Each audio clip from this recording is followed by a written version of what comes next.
Okay, nandiyan na po tayo. Alright. So, according to what we are saying sa John chapter 1, ang sumulat po nitong book na ito ay si John the Beloved, which is, or who is, a disciple of the Lord Jesus Christ, kasama nila Peter.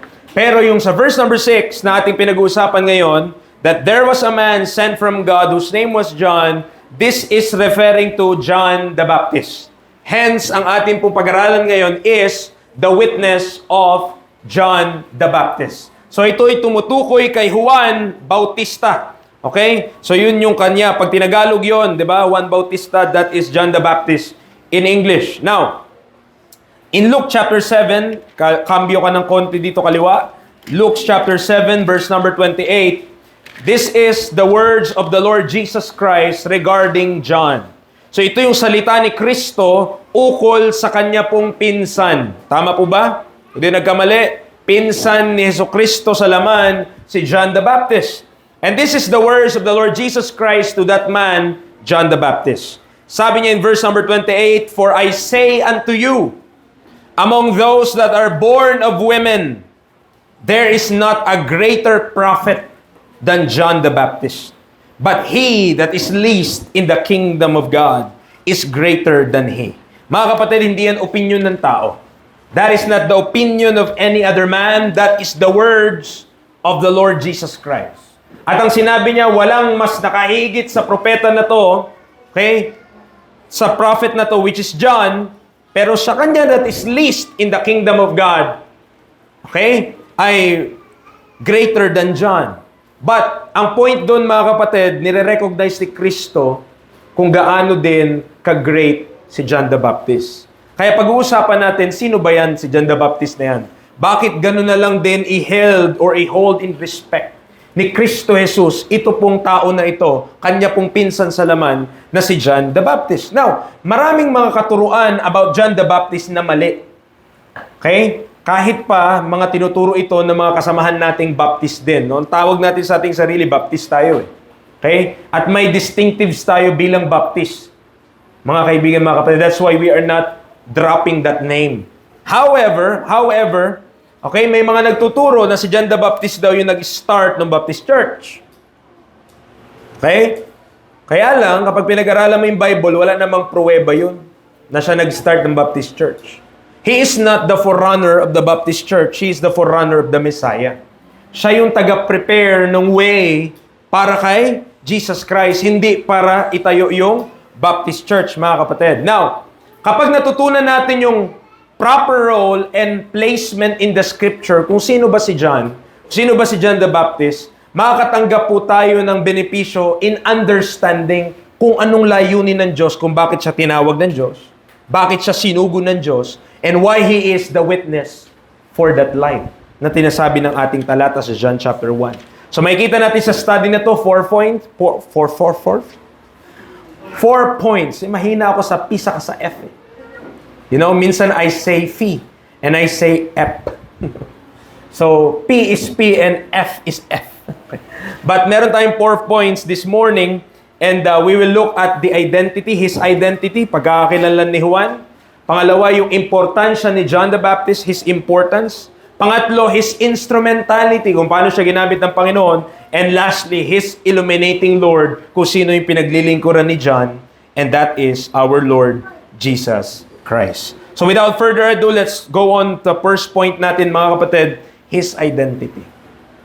His identity. Makikita nyo sa ating talata in John chapter 1, verse number 6. Sabi ng Bible, there was a man sent from God whose name was John. So merong isang lalaki, merong isang tao na ipinadala galing sa Diyos at ang kanyang pangalan ay Juan. I don't know, I didn't check the statistics, I didn't check the internet, pero ang pangalan na John very common. Okay? That name is very, very common. Lahat na di ba? John Jacob, John kung ano-ano. Puro John, di ba? Okay, ang dami mga pangalan na kinakabitan niyan.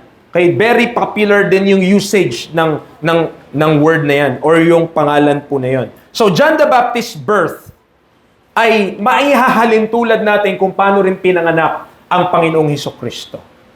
On one hand, mga kapatid, ang isang anghel ang nagbalita na ipapanganak si John the Baptist? Luke chapter 1. Luke chapter 1. Okay? Ganun din po, di ba? Naalala nyo, kung naalala natin or kung alam natin, anghel yung nag-announce ng kapanganakan ni Kristo. At anghel din ang nag-announce ng kapanganakan ni John the Baptist. Luke chapter 1, verse number 11. Ang sabi ng Bible, verse 11, chapter 1 ng Luke, "And there appeared unto him an angel of the Lord standing on the right side of the altar of incense." Ang pangalan ng tatay ni John the Baptist ay Zacharias. "And when Zacharias saw him, he was troubled, and fear fell upon him. But the angel said unto him, Fear not, Zacharias, huwag kang matakot, for thy prayer is heard, and thy wife ang pangalan naman ng nanay ni John the Baptist na asawa ni Zacharias na kanyang tatay ay Elizabeth, shall bear thee a son, and thou shalt call his name John." Okay? On one hand, kaparehas, kahalintulad ng kay Kristo Jesus, kung paano nga ang ating Panginoong Jesus ay in-announce ng anghel yung kanyang pagkapanganak, ay ganun din naman si Juan. Okay? May similarity. Also, mga kapatid, si Mary, she was a virgin. Okay? She known no man according to the scripture. At si Elizabeth po ay isa pong, ano bang term ng barren sa Tagalog? Baog po siya. Dito po, Luke chapter 1 verse 7. Akyat ka lang konti. "And they had no child because that Elizabeth was barren. And they both were now well stricken in years." Ibig sabihin, medyo may edad na din sila. Okay? So, for the longest time, wala silang anak. And then, an announcement made by the angel na magkaanak ka. Okay? Mas miraculous lang.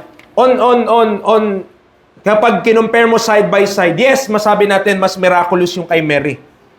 Okay? Kasi si Mary, though espoused na siya kay Joseph, ibig sabihin, nakapangako na sila ay magpapakasal o sila ay magiging mag-asawa, yet, hindi pa po sila nagsasama talaga kagaya ng isang mag-asawa. Okay? Na talagang posible silang magkakaanak. Pero si Elizabeth sa si Zacharias, matagal na panahon ng mag-asawa, walang anak. Pero in-announce ng anghel, magkaanak siya. Kahit siya ay baog. Okay? So, yun po makikita natin, may similarity mga kapatid. And also, in Luke 1:5-6, akyat ka lang din ng konti, "There was in the days of Herod, the king of Judea, a certain priest named Zacharias of the course of Abia, and his wife was of the daughters of Aaron, and her name was Elizabeth." So yun po yung pagkakakilanlan ni Zacharias sa ni Elizabeth. Si Zacharias ay isang priest, isang pare, according to the order of Abia, at yung kanyang asawa, daughters of Aaron, ibig sabihin nanggaling po sa lipi ni Aaron, na kapatid ni Moises. O kung nauhilo na kayo sa mga pangalan nila, mga kapatid, makinig lang kayo ng preaching. Verse number 6, "And they were both," listen, "righteous before God." Sino yung dalawa na yun? Zacharias and Elizabeth. Parehas daw po silang righteous before God, walking in all the commandments and ordinances of the Lord, blameless. Listen to me, mga kapatid. The angel announced both the birth of John the Baptist and Jesus Christ. Anghel yung nagsabi ng mensahe na yon o nung announcement na yon, parehas na anghel yung nagsabi doon sa dalawa po na parties. Doon kares kay Jose, sa kay Maria, at kay Zacharias, sa kay Elizabeth. Okay, nasusundan niyo po? Anghel yung nag-break ng news sa kanila. And also, tandaan niyo po ito. Parehas po silang lumalakad ng maayos sa Diyos. Yung parehas na yun, na couple na yun. Both Mary and Joseph and Elizabeth and Zacharias were godly people. Ano lang ibig sabihin ko? Hindi pagkatiwala ng Diyos, especially yung Son of God, ipagkatiwala sa womb ni Mary, kung si Mary hindi magiging mabuting nanay kay Kristo. Nandiyan po tayo? Hindi po ipagkakatiwala ng Diyos Ama that the Son of God, the perfect Son of God, would be born out of a woman na hindi lumalakad sa kanyang kalooban. Okay? So ganun din po mga kapatid, similar principle. Kaya po si John the Baptist will be born out of Zacharias and Elizabeth because they were godly people. Ang sabi pa nga, according to the law, they were blameless as well. Anong ibig sabihin? That they are walking according to the truth of God. Kung ano man yung dapat gawin, kung nagkasala man sila, they will offer a sacrifice under the law dahil yun yung nire-require ng Diyos in order to maintain that godly walk before God. Mga kapatid, that is a godly parent. Hindi pa man sila magulang, lumalakad sila ng tama sa Panginoon. Kaya nandiyan po tayo, yun ang mga magulang ni John the Baptist. Si Zacharias, saka si Elizabeth. Okay, nabasa na natin sa verse number 5 na yung kanyang tatay, si Zacharias, ay isa pong pari. According to the law, ha? Nandiyan po kayo? And by the way, yung pari sa Old Testament may asawa. Aglipay sila. Okay, hindi ibig sabihin. Ang point natin mga kapatid, yung mga pari sa Old Testament, meron po silang mga asawa. Bakit? Kasi yung anak nila, magiging pari din yun eh. Sa law. Magiging priest din yun. Ba't yung mga pari ngayon walang asawa? Okay, pare kasi yun eh. Hindi pare. Okay, hindi niya nakuha. Okay lang. Okay, baka hindi kayo nagkape. But ang point natin mga kapatid, he was a priest. Okay? According to the course of Abaya. Na, ibig sabihin, si John the Baptist, kung susundin niya yung tatay niya, ano dapat siya? Kung yung tatay niya pare, ano din siya? Okay, ganun din. Kasi si Jesus Christ, yung tatay niya sa flesh, okay, wala naman siya tatay sa flesh, pero ang tumayong tatay niya si Jose. Si Jose ay carpenter. So ano pagkakilala rin kay Kristo? Is this Jesus the carpenter's son? Diba? So yun, kung ano yung tatay mo, siyempre, doon ka rin makilala. Yun yung tatay mo eh. Okay, so si John the Baptist, ang tatay niya ay si Zacharias, who is a priest, and therefore, ang expectation din sa kanya, magiging priest siya, pero hindi yun yung panawagan ng Diyos. Dahil clearly, in-announce din ng anghel kung ano ang magiging itong si John the Baptist. Okay? But, we're getting ahead. Mamaya, mababasa natin yon. But, John was the son of a priest named Zacharias. Sabi ng isang pastor, si Jim Phillips, anak siya ng isang pare ng pangalan Zacharias from the tribe of Levi. So, galing sila sa lipi ni Levi, Levita. Okay, Levita po si John the Baptist. Okay. So, but he would not follow in his father's footstep. Di niya gagayahin yung tatay niya na priest sa temple. John was to usher in the gospel of the kingdom. Yun yung ipapangaral niya. Yun yung ipoproclaim niya. Yung ibanghelyo ng kaharian. At merong special task sa kanya ang Diyos. Okay, punta tayo Matthew 3. As an example of what the ministry of John the Baptist is. So, pinanganak pa lang siya. Pinag-usapan natin kanina. Pinanganak pa lang siya ngayon. Malaki na siya. At meron pong scriptural reason bakit nag-start yung ministry niya ng 30 years old. At hindi nung young teenager pa lang siya.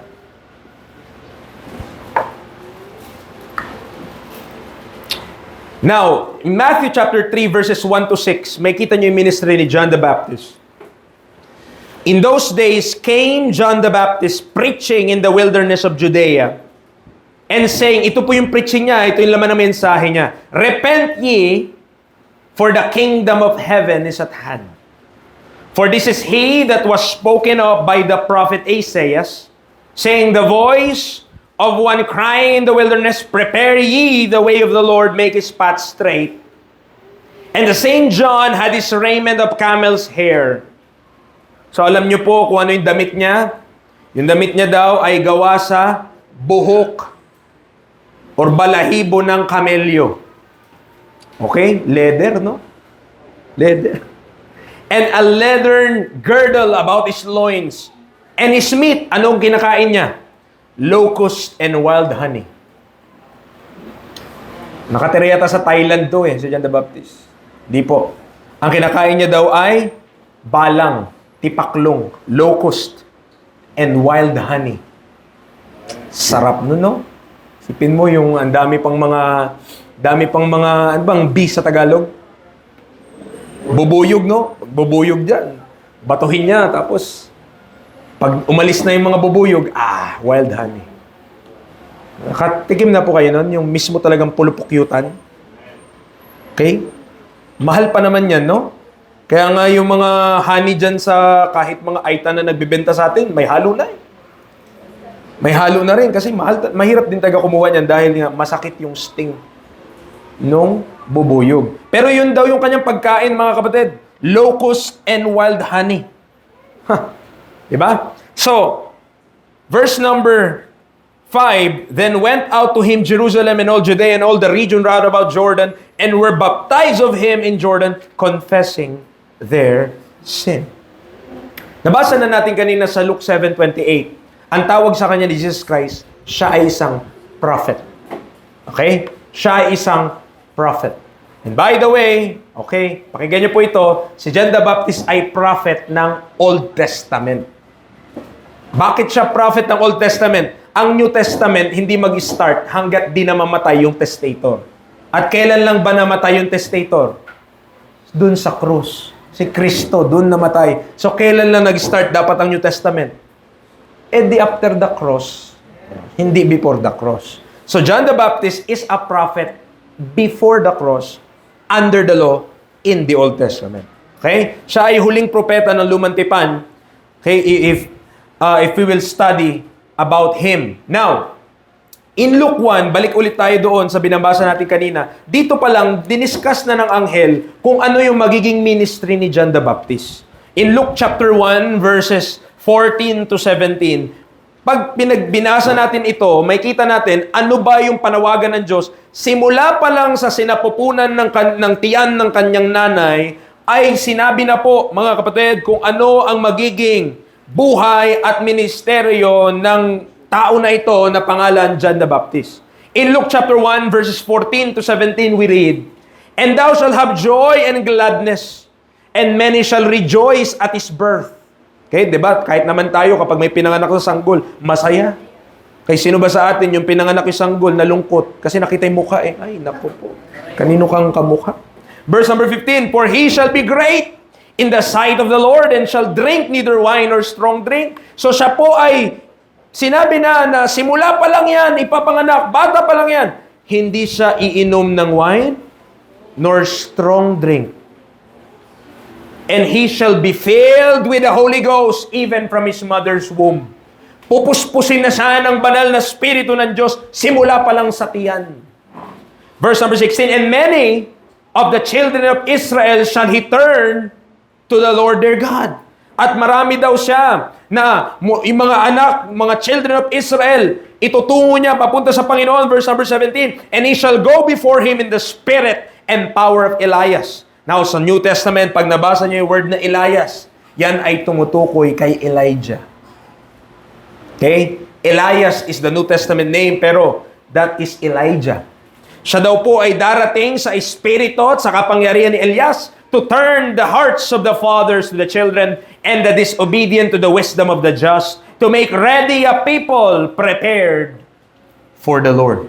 So siya talaga ay maghahanda. Yan ang ministry niya. Iahanda niya talaga yung mga tao. Para kanino? Para sa King. And who is that King? That King of Kings and Lord of Lords. The Lord Jesus Christ. Dun iahanda niya. Kaya ang mensahe niya, the kingdom of heaven is at hand. Tungkol sa kaharian. Bakit nandyan na kasi yung hari? Okay? The message is about the kingdom because the King is here. Nandito na. Okay? Yun po mga kapatid. That's why he fulfilled that ministry. So nawa, nakita natin sino ba si John. Okay? Nakilala natin yung pagkakilala niya. Yun yung first point natin. His identity. Now, punta tayo sa pangalawang point. His importance. Gaano ka-importante yung ministry at buhay ni John the Baptist. We have seen his identity. We have learned about him, his family. Kung saan siya nagmula, sino yung nanay niya, sino yung tatay niya, pinsan niya si Jesus Christ of flesh. Okay? Now, gaano kahalaga itong si John the Baptist? Balik tayo sa ating text, na verse number 7. John chapter 1, verse number 7.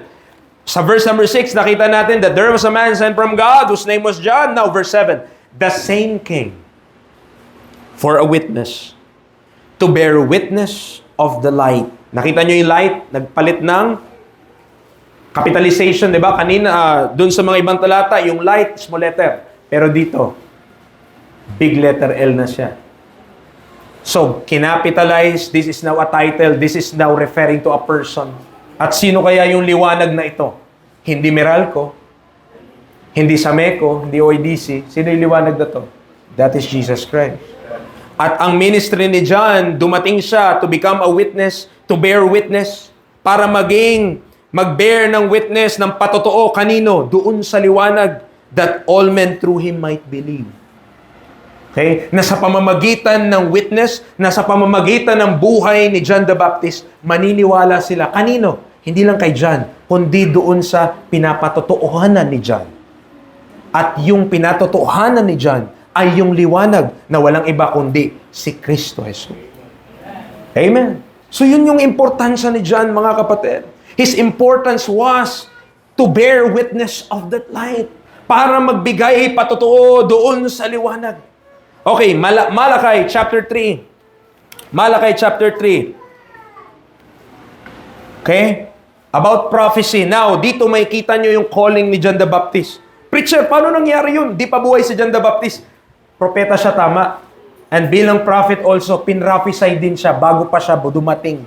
Bago pa siya ipanganak, pinrapisay na what is to be his ministry. Malakay chapter 3 verse 1. Malakay chapter 3 verse 1. Huwag kayo mag-alala, di tayo darating sa 10. Verse number 1, Behold, I will send my messenger, and he shall prepare the way before me. And the Lord whom ye seek shall suddenly come to his temple. Even the messenger of the covenant whom ye delight in, behold, he shall come, saith the Lord of hosts. Ang nagsasalita ay Lord of hosts. Ang nagsasalita ay Panginoon, mga kaibigan, mga kapatid. And sabi ng Malakay chapter 3 verse 1, siya mismo, ang Panginoon mismo, ang magpapadala ng kanyang mensahero at ihahanda ang daan bago sa kanya. Okay? Ang Lord ang nagsasabi na meron siyang mensahero na ipapadala na ihahanda na yung way bago siya dumating.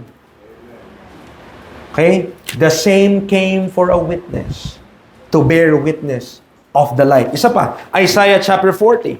Isaiah chapter 40 verses 3 to 8. Isaiah chapter 40 verses 3 to 8. Sa book of Isaiah chapter 40, verses 3 to 8. Tignan nyo po ha, verses 3 to 8. Ito yung sinasabi dun sa Matthew 3 kanina.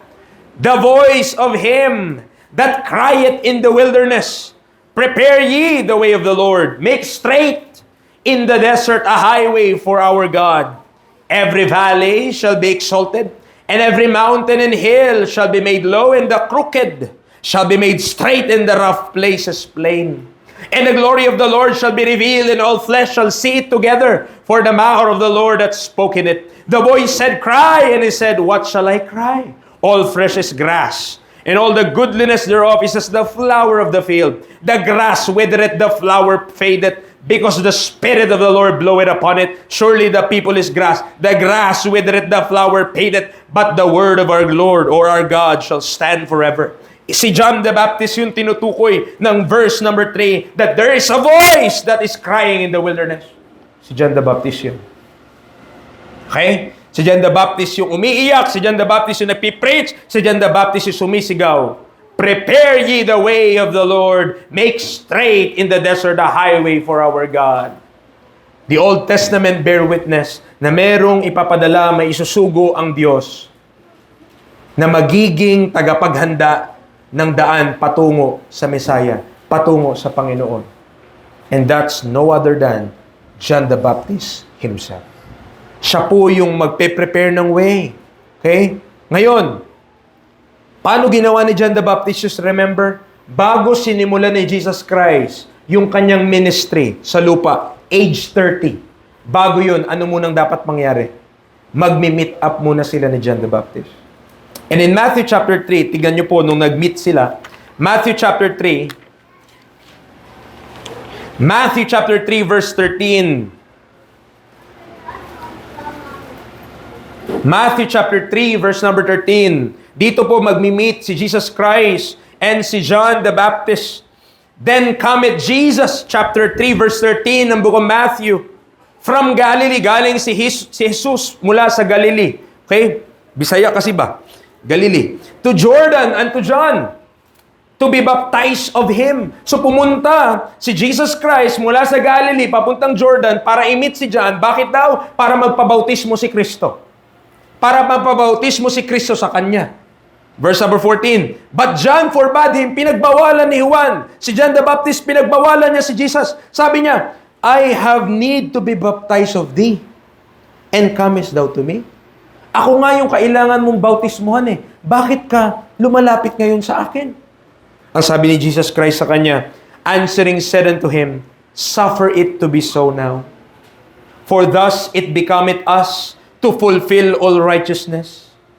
Ginawa niya yung, kailangan mo kong bautismuhan kasi para mapulfill natin yung lahat ng katwiran. Bakit po? Si Kristo po, tandaan nyo, namumuhay siya under the law.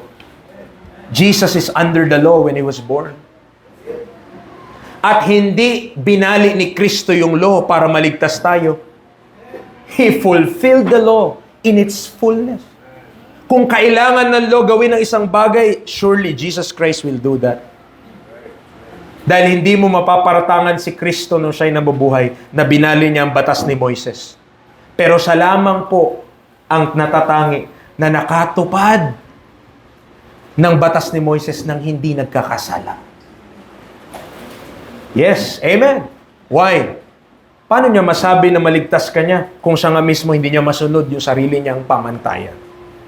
At yan ang ating Panginoong Yesus. So, finulfill niya, nagpabautismo siya kay John the Baptist. At wag po kayong maniwala na dahil daw si John the Baptist ang nagbaptize kay Kristo, Baptist daw si Kristo. Si John the Baptist, hindi po siya ang founder ng Baptist Church. Siya po ay propeta ng lumang tipan na inihahanda ang daan para kay Kristo Jesus. Amen? Nandiyan po tayo. Okay. So sabi niya, and Jesus, when He was baptized, went up straightway out of the water. And lo, the heavens were opened unto Him, and He saw the Spirit of God descending like a dove, and lighting upon Him. And lo, a voice from heaven saying, this is my beloved Son, in whom I am well pleased. If you remember in Matthew chapter 4, pagkatapos ng pagkakataon na ito, after being baptized by John, pumunta na si Kristo sa wilderness. And 40 days siyang nag-ayuno. At pagkatapos nun, siya ay tinempt na ng dyablo. But before He started His ministry, kailangan na bautismuhan muna siya ni Juan Bautista. Kasi yun ang dapat niyang gawin according to prophecy and according to the law. Okay? Nakita niyo yung kahalagahan ni John? Napakahalaga niya din sa buhay ni Jesus Christ kasi siya po yung magre-ready bago dumating si Jesus Christ. Tandaan niyo ito po, isa pang bagay about John the Baptist. Diba si Jesus Christ may 12 disciples? Naalala niyo po yung 12 disciples, yung isa doon si Judas. Okay? Yung iba sa kanila, disipulo muna ni John the Baptist bago naging disipulo ni Jesus Christ. John chapter 1 verse 35. John chapter 1 verse 35. Before becoming a disciple of Christ, they are first, some of them are first disciples of John the Baptist. John chapter 1 verse 35. Verse 35 to 37. Ang sabi ng Bible, again, the next day after John stood, and two of his disciples, and looking upon Jesus as he walked, he said, behold the Lamb of God. Si John the Baptist nagsasabi nun. And the two disciples heard him speak. And they followed Jesus. Kasama sila, disipulo sila ni John the Baptist. Nung narinig nila na si John the Baptist, in-acknowledge si Jesus Christ, ang sabi, behold, the Lamb of God. No, dahil sabi ni John the Baptist yun, ang sinundan na nila si Jesus Christ. Pero formerly, sila po ay disipulo ni Juan, diba? Juan Bautista. Okay? But ang trabaho nga kasi, ang kalagahan nga kasi ni John the Baptist, hindi naman siya yung sikat eh. Ang kahalagahan niya, magpatotoo lang dun sa liwanag. Magpatotoo lang kay Kristo. At dahil in-acknowledge niya na itong si Jesus Christ, He is the Lamb of God. Behold the Lamb of God. Yung kanyang dalawang disipulo, sinundan na si Kristo from that point forward. Nasundan po natin? Okay? So, in Acts 1, isa sa requirement nung namatay na, nagpakamatay po kasi si Judas, dahil ng Judas siya, Acts chapter 1, ang requirement sa papalit sa kanya ay ito. Acts 1:21 verse 2, hanggang 22. Acts 1:21 to 22. Wherefore of these men, which have companied with us all the time, that the Lord Jesus went in and out among us. Tignan niyo po yung requirement ha. Sino yung dapat pumalit kay Judas? beginning from the baptism of John, unto that same day that he was taken up from us, must one be ordained to be a witness with us of his resurrection. Ang dapat pumalit doon sa iniwang opisina ni Judas ay dapat nakita yung resurrection ni Kristo. Mata, nakita talaga na si Kristo'y bumangon mula sa mga patay. Amen. Maraming qualified doon kasi marami nakakita na si Kristo na buhay eh. Pero yung simula pa sa bautismo ni Juan nang galing, medyo bawas-bawas na. Bakit? Kasi kung from the baptism of John pa yung requirement, talagang disipulo na siya from that time forth. Kaya nilimit lang. Ang naging qualified lang dyan, si Matthias, saka yung isa. Sa verse number 23, Joseph called Barsabas, whose surname was Justus, and Matthias. So, dalawa lang. Okay? So, yun, dalawa lang yung mag-qualify doon na pinili nila. But ang point natin, mga kapatid, nakita nyo, kahit nasa Acts na tayo, importante yung baptism of John eh. Lalo na sa kanila, sa mga disipulo. Importante yun because that prepares the ministry of Jesus Christ.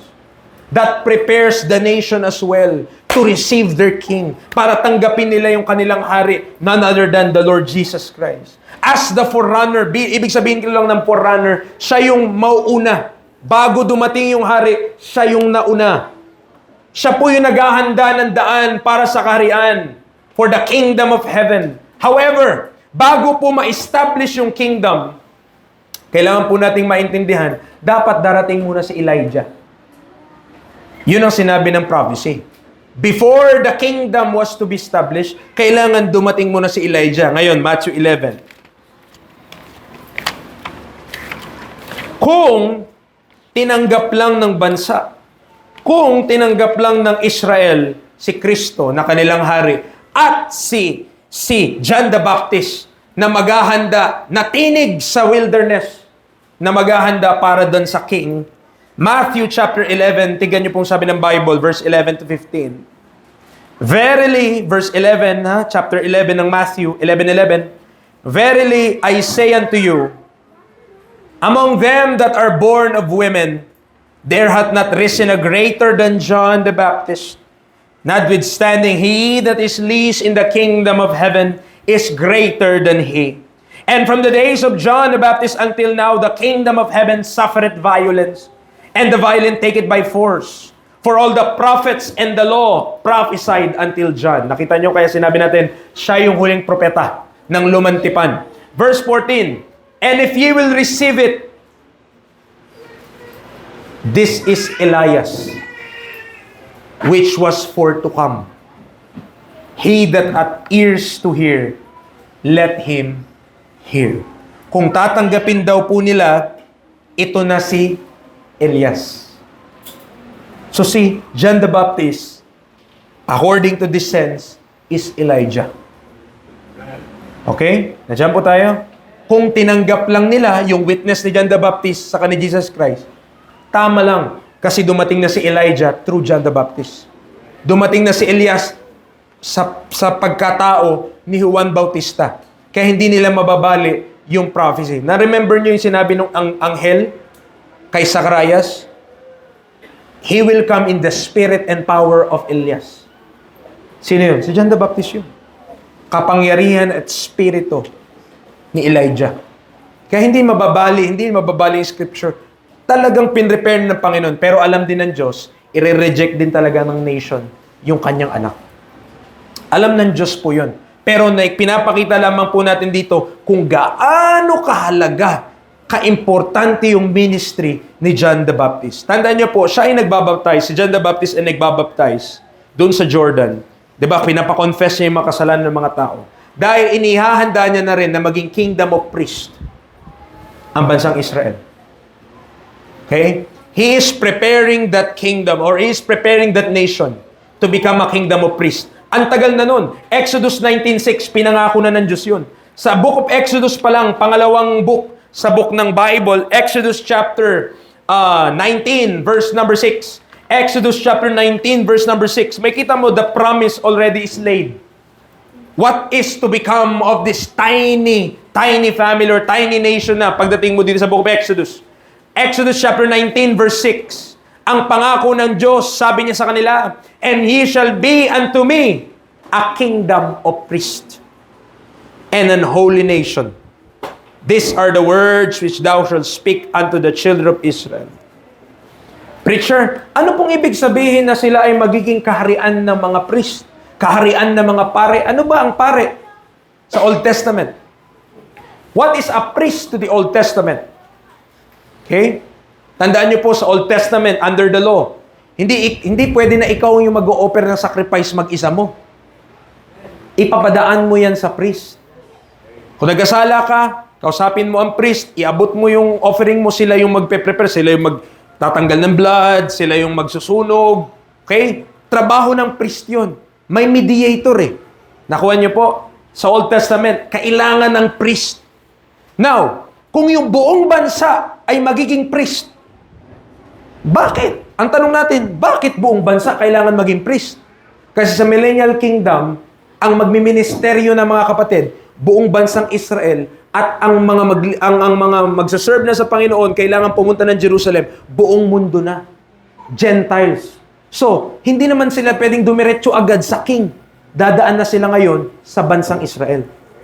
Nakuha niyo po?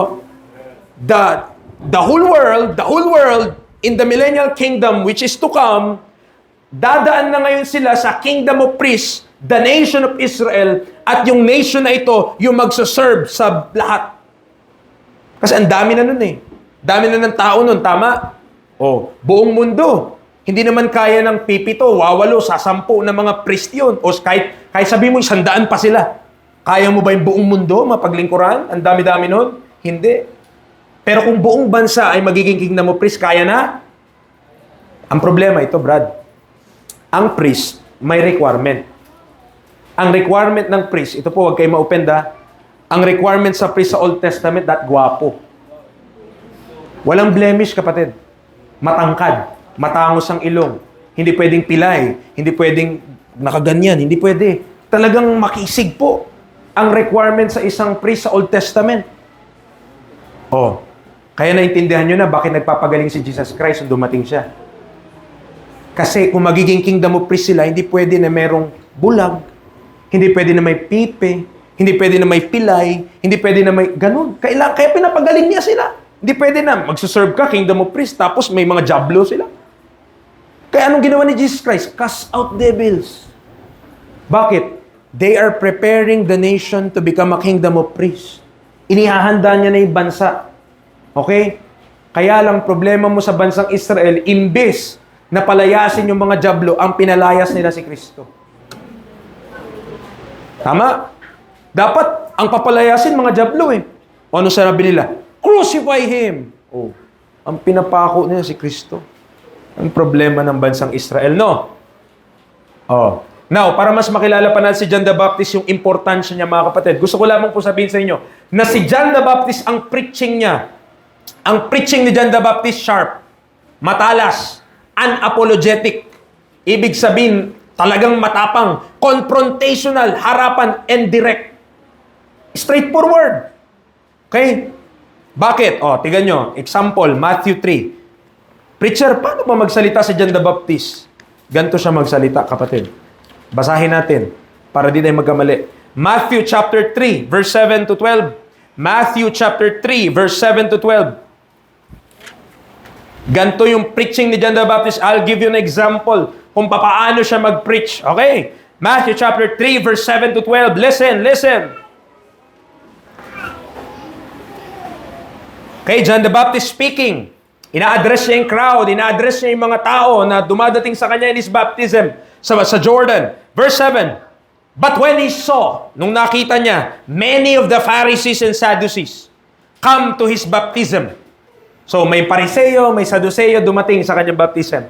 Ang sabi niya sa kanila, O henerasyon ng mga ulupong, O generation of vipers. Ba? Who hath warned you to flee from the wrath to come? Sipin mo, tawagin mo yung tao na ahas. Para bang, Brother Jael, sabi sa'yo, ahas ka. Okay, parang gano'n. Masakit kaya masabihan ng ahas ka, di ba?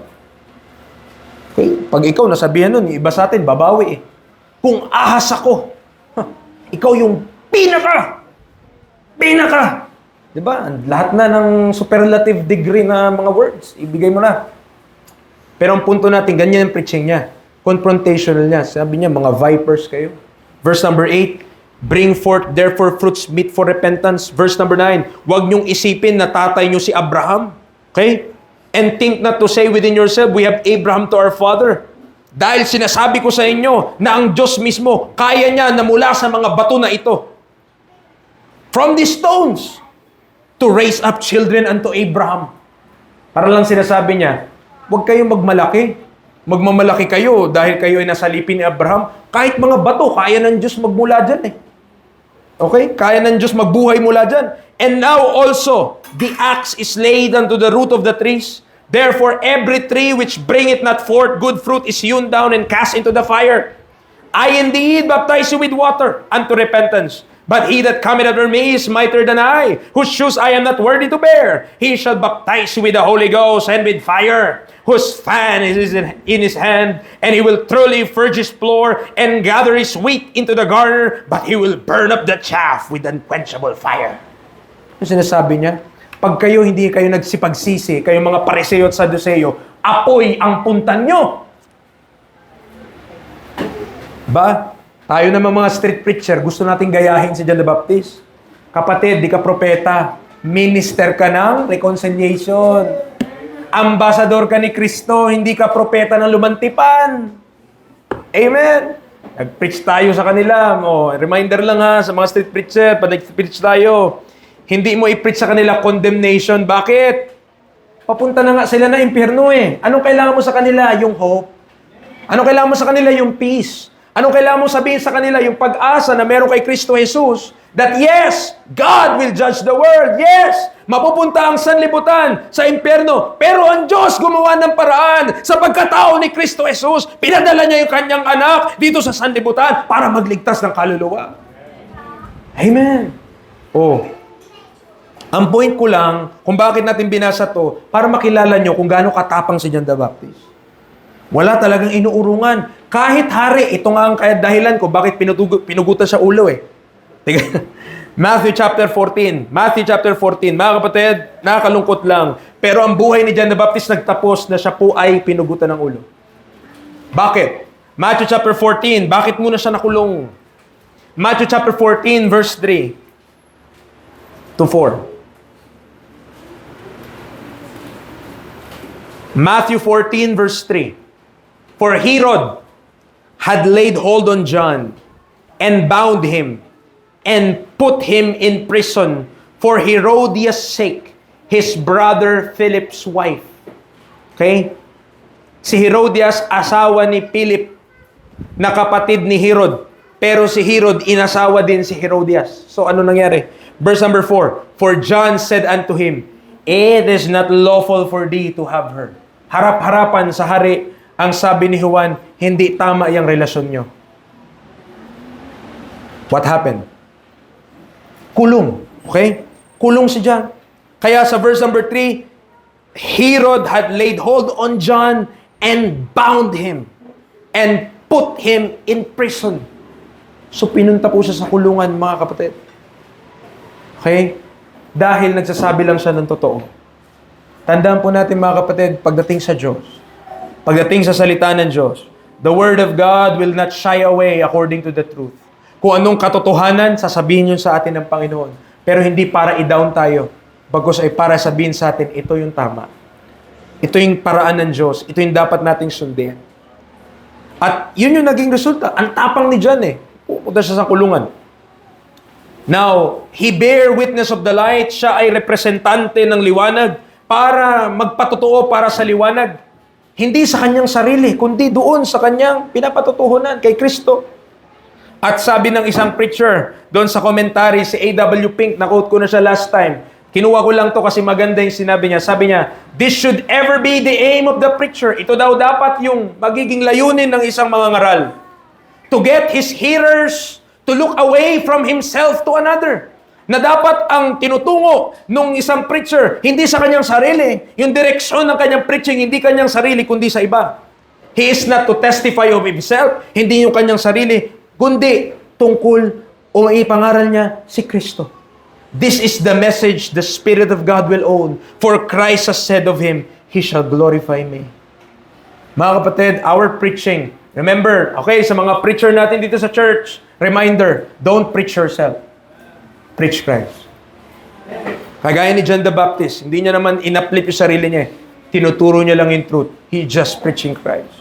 So number 3, mga kapatid, nakita natin his identity. Who John is. Kung sino si John, sino mga magulang niya, saan siya nanggaling. And also, his importance, kung gaano siya kahalaga. Pero tignan natin pangatlo, yung kanyang instrumentality. How God really used this man. His instrumentality, yung pagkagamit po sa kanya ng Diyos. As important, John chapter 1 muna. The text, sorry. Okay. Could someone, refill, okay? Refill the water of life. John chapter 1, verse number 8, nakita natin. John 1:8, si John was not that light. He was not that light, but was sent to bear witness of the light. Lest magkamali tayo, tandaan natin, si John the Baptist at kahit sino pa na preacher, hindi po kami yung liwanag. Pero, salamat Brad, pero, we bear witness of that light. Si John, he bear witness of that light. At yan yung ganyan tayo gagamitin ng Panginoon. Hindi tayo yung liwanag. We are not that light, but we should shine as lights in the world. Tama? So as important as John's role, napaka-importante, napakahalaga nung tungkulin ni Juan kay Kristo at sa kaharian. Pero hindi siya mas importante sa ating Panginoong Hesus. Tandaan po natin yan lagi. Yes, mahalaga yung mga ministry natin dito sa church. Tama? Importante yung mga ministry natin dito sa church. Sa mga may ministry, importante po yung mga ministry natin. Pero wag mo laging kakalimutan kung gaano kahalaga si Kristo. Huwag mo sabihin, napaka-importante ko talaga. Pag nawala ako dito sa church, talagang wala na mangyari dito sa church. Huwag natin isipin yan. Amen. Christ is our sufficiency. Yes. Kumpleto tayo kay Kristo Jesus. In fact, tandaan natin, bago siya, si John, Matthew 11, na nakakalungkot lamang po sa buhay niya, Matthew 11, balik tayo doon, bago siya kunin yung buhay niya, bago magtapos,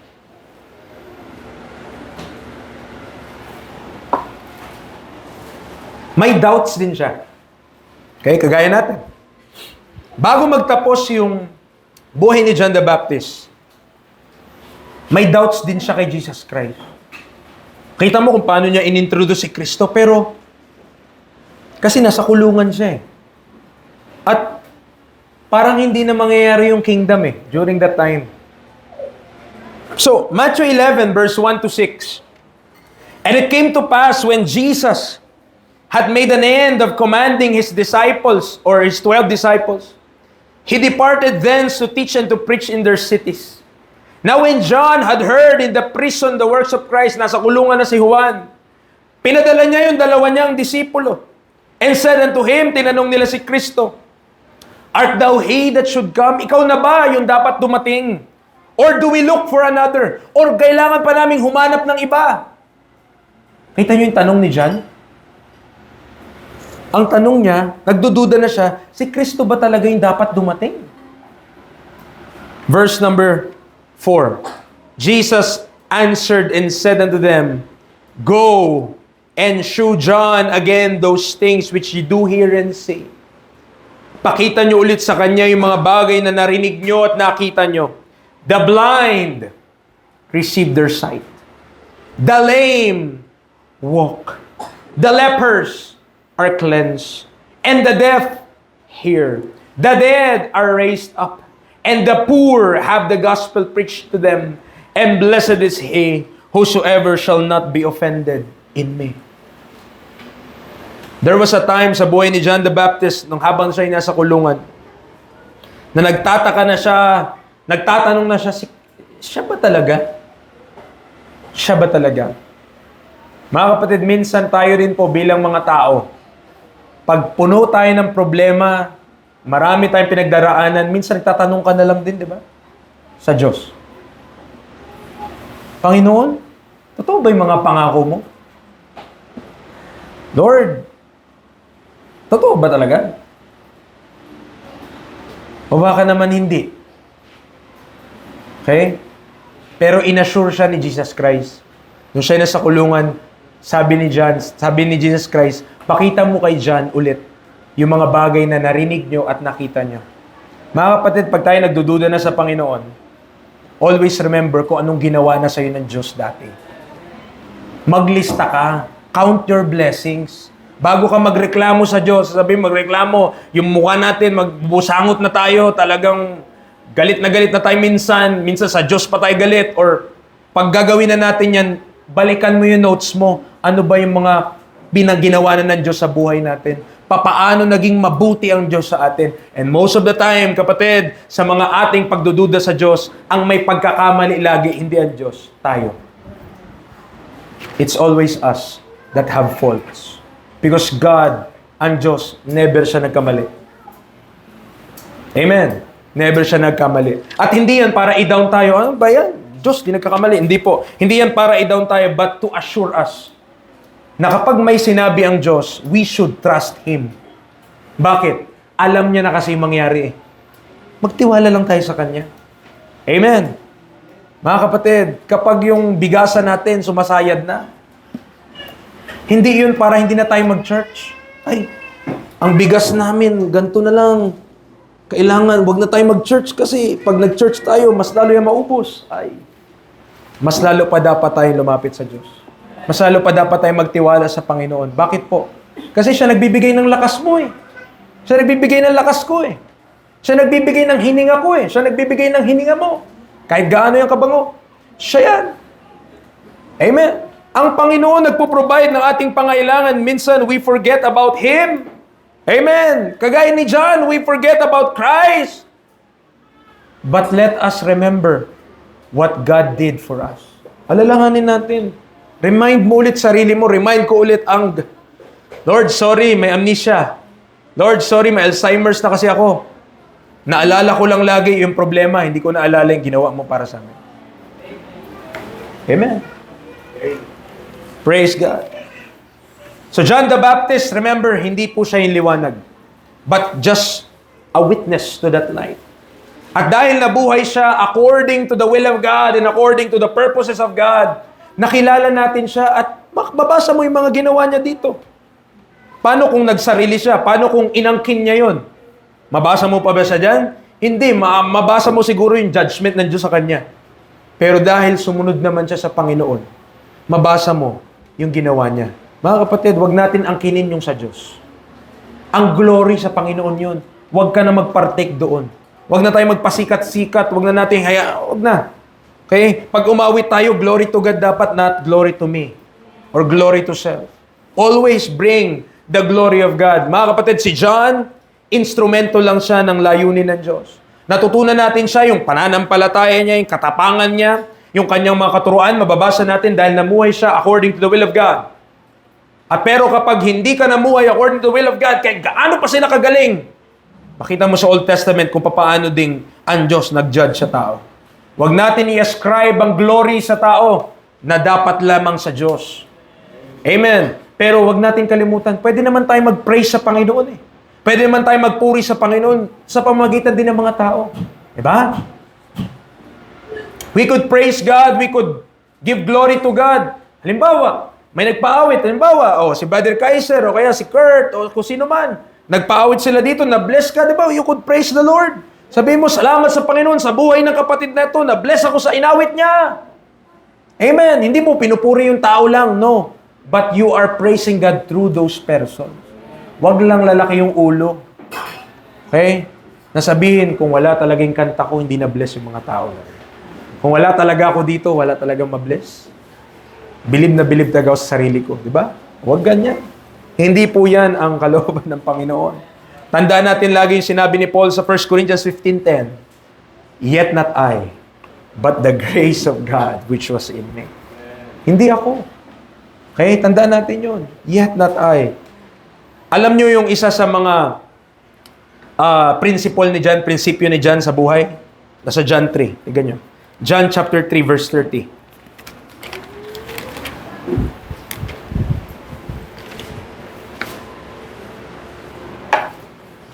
John 3:30.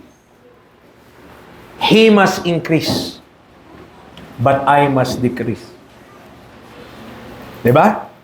Prinsipyo ni John the Baptist. He must increase, but I must decrease. Mga kapatid, kapag tayo nahamon na i-apply yung Bible, nahirapan tayo sa mga verses, amen, na i-apply, lalo na sa mga verses sa family, nako, hirap i-apply. Alalahanin yung verse na yan. He must increase, but I must decrease. Okay, mga husbands, pag nahirapan na kayong mahalin yung asawa nyo, he must increase, but I must decrease. Mga wives, pag hirap na hirap mag-submit, he must increase. But mga children, kapag hirap mag-obey, he must increase, but I must decrease. Diba? Principle ni John the Baptist. Like John, dapat alamin natin yung proper place natin kung saan tayo nilagay ng Diyos. Kung sa tahanan man o sa church, at mamuhay tayo that faithfully. At ma-expect natin yung fruitfulness from the Holy Spirit. Mamumunga yun. Bakit? Naging faithful ka eh. To walk in the Spirit. Maging matagumpay si John sa buhay niya. Why? Hindi dahil maraming naniwalang Israelita sa kanya. Given na yon. But dahil pinoint niya sila kay Kristo.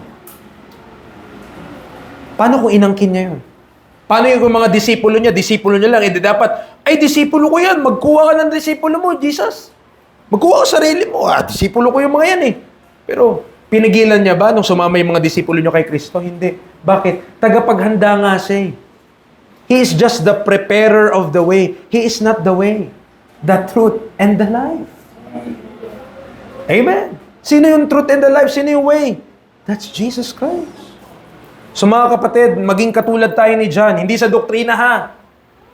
Doktrina niya, repent for the kingdom of heaven is at hand. Di naman yun yung doktrina natin ngayon eh. Hindi naman tayo nag-preach para i-ready yung kingdom eh. Amen. We're preaching the gospel to become heavenly citizens. Kapag ikaw ay naligtas, you will be one in heaven. Mapupunta tayo doon. We are not of this earth. Okay, iba man yun. Pero tandaan natin, in practicality, maging katulad natin, i-point natin yung mga tao kay Kristo, hindi sa ating mga sarili. Ang nakakalungkot lang mga kapatid, kailangan pa ba ng liwanag? Halimbawa yung araw. Kailangan pa ba ng araw magsalita para malaman mo nandyan na siya? Hindi, di ba? Bakit? Ang init niyan eh. Tama, ngayon nga, ang init, di ba? Ramdam nyo yan sa mga bill nyo, kati yung ulo natin, umiinit eh. Diba? Sa sobrang taas. So, hindi kailangan ng light. Sabihin natin yung sun. The sun doesn't need anyone na sabihin na, ayan na yung, pag umaga ba, okay, radyo natin, 107.5, yan na po yung araw, tumataas na. Yan na po, tumataas na, yan na, lumiliwan. Hindi kailangan ng araw yun. Kasi yung araw, makikita mo na ang liwanag na lang yan, dyan na yung araw. Pero bakit kailangan pa ng witness to the light? Nakita niyo si John? He bear witness of the light. Para saan yun? Para saan yung witness? Yung light naman, obvious na eh. Na yan na yung liwanag eh. Para saan yun? Sino lang hindi maka-appreciate ng liwanag? Yung mga bulag. Tama? Kasi kahit gaano kaliwanag yung liwanag, dilim yun nakikita nila. Mga kapatid, ang kailangan, kaya we need to bear witness of the light, is because there are people who are in darkness. And the darkness comprehended it not. Okay? And lastly, mga kapatid, to close this message, hindi lamang nakita natin yung identity ni John, kung sino siya. Hindi lamang nakita natin yung importansya ni John, okay? And his instrumentality, how God used him. Hindi siya yung liwanag, but was sent to bear witness of the light. But lastly, His illuminating Lord. His illuminating Lord. Hindi Illuminati ha. His illuminating. Ibig sabihin, nagliliwanag na Panginoon. Anong sabi ng ating verse?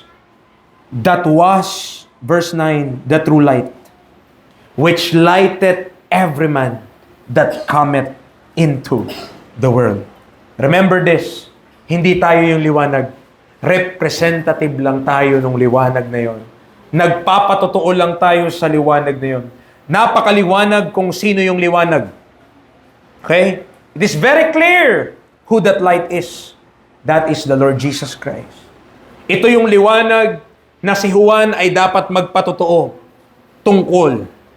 The joy of becoming the witness for someone of much greater importance in ministry should always be our delight. Ibig sabihin, tanawin natin na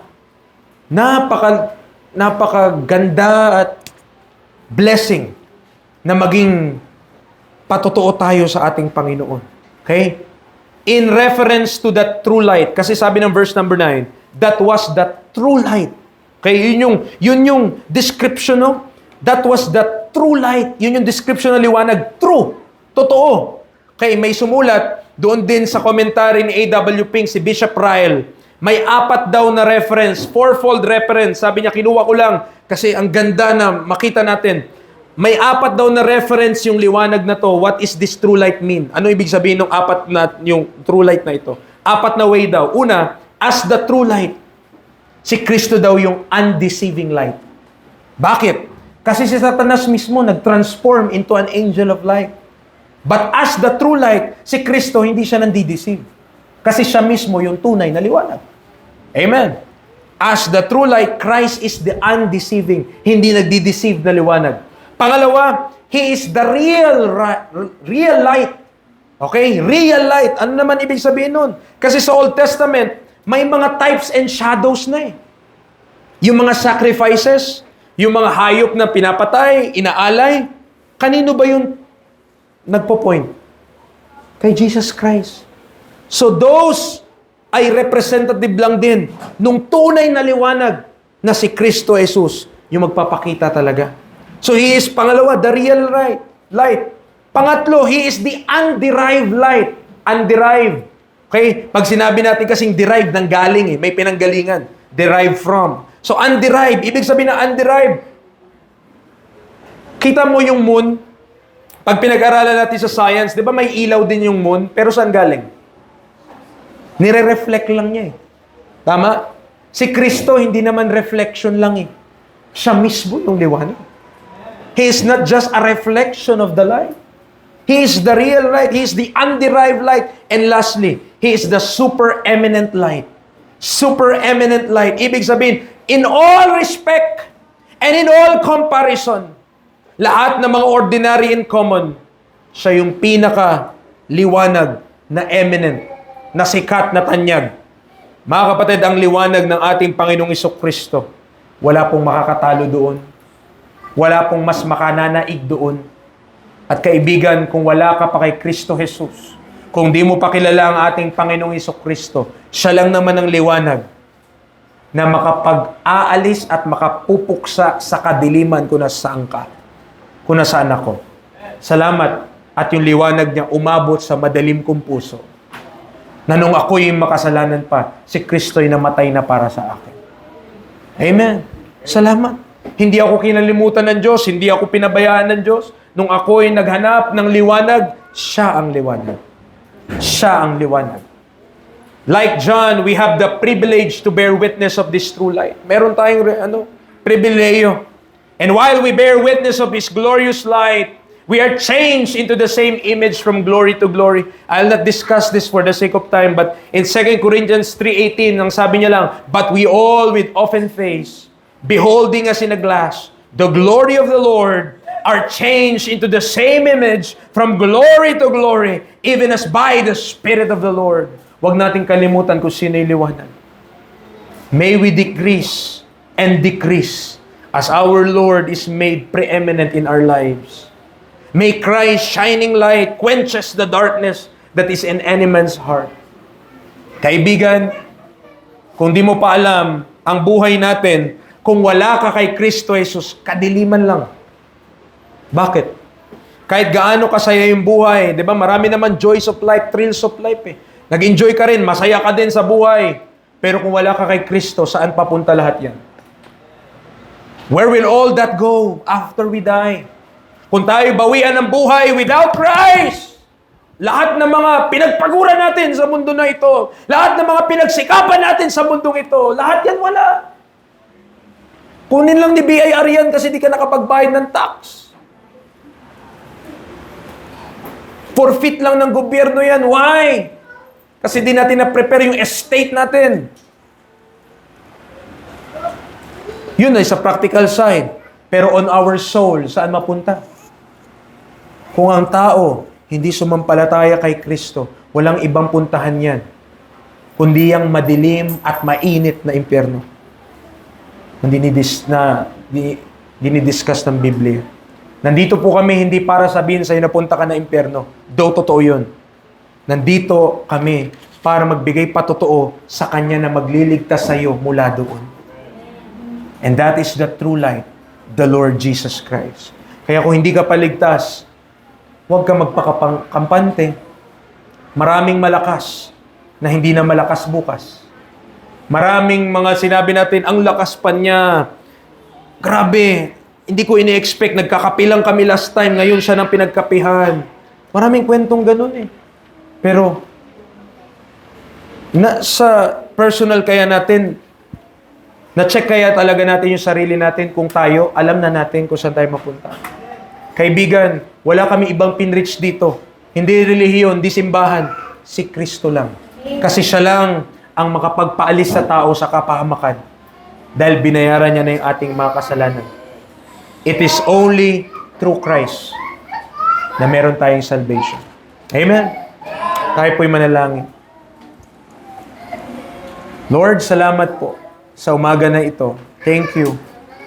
Sa mga tao po nandirito, sa mga kapatiran, sa mga bisita, salamat for the opportunity to preach your word. I pray. Nawa, nakita namin yung witness ni John the Baptist. Na though, yes, we could admire him as a person, yet, his main contribution was to pave the way for that Messiah, for that Savior, for that Christ. And Father, kami mga saints, help us to learn from Him kung paano kami mag-decrease sa aming mga sarili at mag-increase si Kristo palagi. Dalahin ko po, Diyos, na makilala po ng mga bisita namin kung sino si Kristo sa amin. The same way na kami niligtas ng Panginoon, di na kami mapahamak, di na kami mapunta ng impyerno dahil meron kaming tagapagligtas, naway makilala din nila ang liwanag na yan na si Kristo Jesus. I pray for their souls. And I pray also for our witness na huwag kami maglupay-pay, na huwag kami manghinawa, na huwag kami mapagod. Na kami magpatuloy lamang na ipinapangaral si Kristo. Na siya ang tagapagligtas, na siya ang liwanag, siya ang daan, katotohanan at ang buhay. Na kanyang ginawa para sa amin ang way ng kaligtasan.